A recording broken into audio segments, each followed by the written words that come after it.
In the first part of the second tutorial, we introduced the Wilson-Cohen model for how to study the dynamics of two coupled populations of neurons, namely an excitatory and inhibitory population of neurons. We showed how one can solve the activity of the two populations as a function of time and visualize this activity in the activity versus time plane, but also how to visualize the activity in the phase plane where one can plot the two activities against each other, so the inhibitory against the excitatory activity.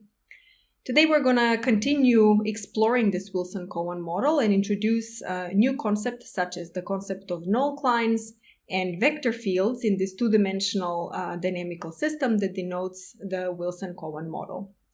Let's remind ourselves for the two equations that describe the dynamics of the excitatory and the inhibitory population in the context of the Wilson-Cohen model. So the first equation tells us what the activity of the excitatory population is, as it is driven by external input and synaptic input that the population receives from itself and from the inhibitory population, and the activity for the inhibitory population, which again combines external and synaptic input from the other populations that it is coupled to. Now we're going to extend and define the concept of a phase plane for the two-dimensional dynamical system to investigate how these populations change in time, how they flow in the phase plane. And to do this, we need to define the concept of Nullclines. So what are the Nullclines of our two-dimensional dynamical system that is the Wilson-Cohen model? To define the Nullclines, what we need to do is set one at a time the two derivatives of each of the two populations equal to 0. So by setting the derivative of the excitatory population equal to 0, we get the excitatory Nullcline, the E Nullcline, and this Nullcline corresponds to the set of points in the phase plane where the excitatory population does not change. Similarly, we can define the inhibitory Nullcline by setting the derivative of the inhibitory population equal to 0, so dri dt equal to 0, which identifies this I Nullcline as the set of points in the phase plane where the inhibitory population does not change. So these Nullclines actually tell us effectively how the activity in the phase plane will flow. So let's look again at the phase plane, which we already defined in the previous version, in the previous part of the slides of the tutorial, where we visualized the activity in the phase plane by plotting the inhibitory against the excitatory activity. Now, if we actually solve these equations for where the derivative of the excitatory population with respect to time is 0 and the derivative of the inhibitory population with respect to time is equal to 0, we get two curves that define the two excitatory and inhibitory Nullclines. So the curve in blue defines the E Nullcline. So anywhere on this curve, there will be no change in the dynamics of the excitatory population. Similarly, the inhibitory or the I Nullcline is defined here by the red curve, which determines again the set of points in the phase plane where the dynamics of the inhibitory population will not change. To really visualize how the activity of the two populations flows in time, we again look at the phase plane, but we now define the vector field. We already defined the concept of the vector field together with the phase plane for the one-dimensional dynamical system. So here we looked at the change in activity, namely dr dt, and we looked at whether this was positive or negative for different values of the activity r. If it was positive, then the activity flowed to the right, meaning it increased in time, and if it was negative, the activity flowed to the left, meaning that it decreased in time. Here we can do exactly the same thing, and we can, in this phase plane, we can visualize the flow in time of the two populations, the excitatory and the inhibitory one,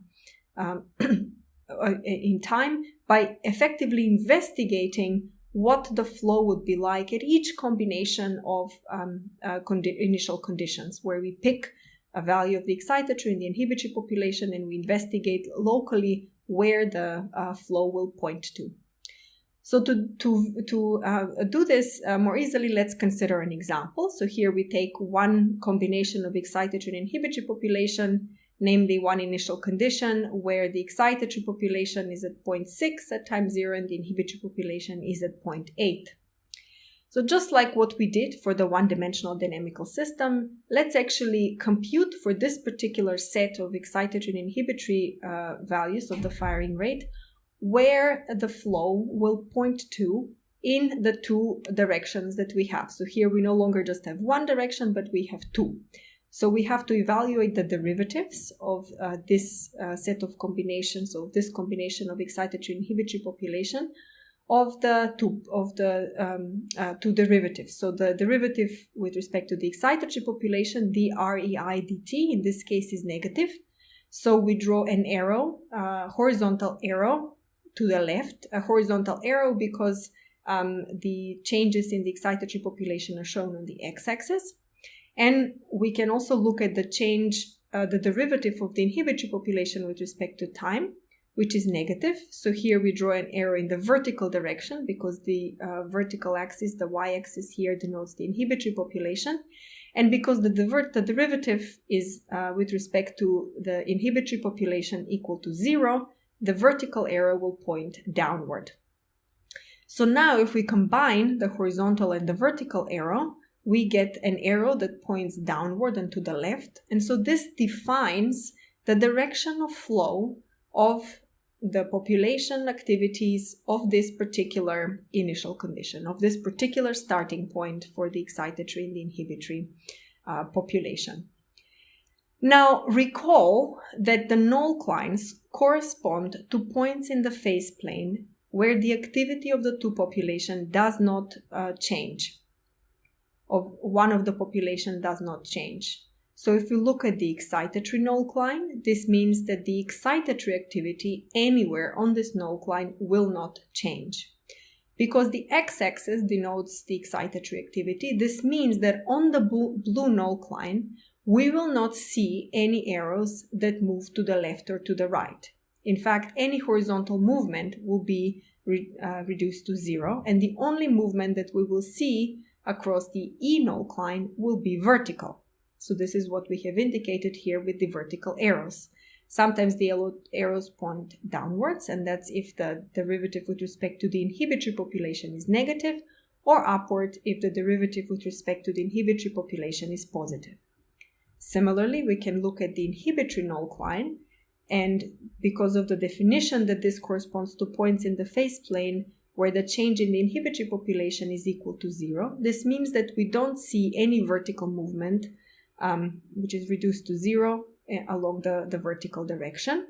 The only movement, the only flow that we see as we cross the inhibitory nullcline is horizontal, and whether it's to the left or to the right depends on whether the derivative with the excitatory population is positive for movement to the right and negative for movement to the left.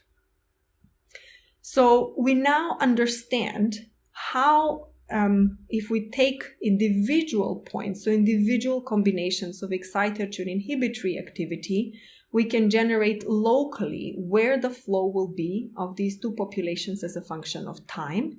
And we understand exactly how these flows will cross each of the two nullclines. So let's indeed follow what the trajectory would look like in the phase plane if we start with this initial condition for which we computed locally where the flow will be.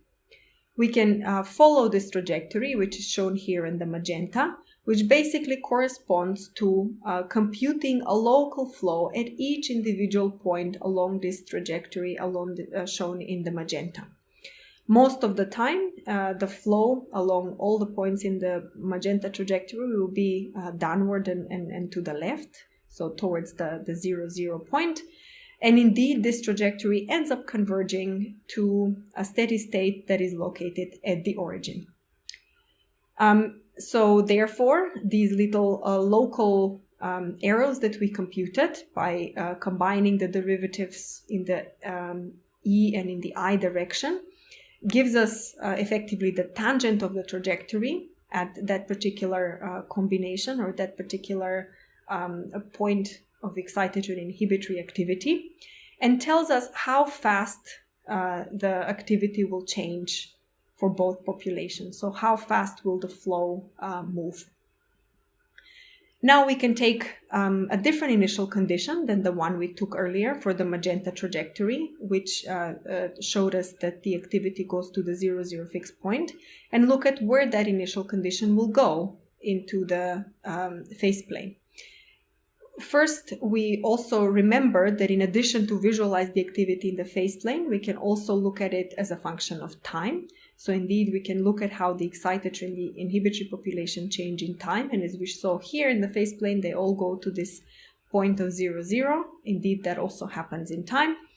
And if we choose a slightly different initial condition, here we keep the excitatory value the same, but we change the inhibitory value. We now generate a different trajectory shown in magenta, and we see that this magenta trajectory ends up converging to a different point of the phase plane. Therefore, the activities reach a different steady state. We can also visualize the activity of this trajectory in the phase plane shown in magenta in the activity versus time plane for this new initial condition. And what we see is the same thing that we see in the trajectory in the phase plane, that the two activities, the excitatory and the inhibitory population, end up converging to a steady state now where the values of the two populations are not 0, which is the case for the magenta trajectory, but both positive, which is what is shown here in the trajectory in the cyan. So in summary, what we have shown in this part of the tutorial is how to derive the Nullclines and the vector field of the two-dimensional Wilson-Cohen model, effectively by using a graphical visualization techniques that help us explain how the vectors determine the flow and the shape of the trajectories in the phase plane. In the tutorial, in the notebook, you will have the opportunity to plot the Nullclines. You will have to do a small algebraic calculation to do this, namely to invert the Fi curve. You will then add the vector field and plot these little arrows in gray that we showed earlier that tell us where, in which direction does the flow locally go into.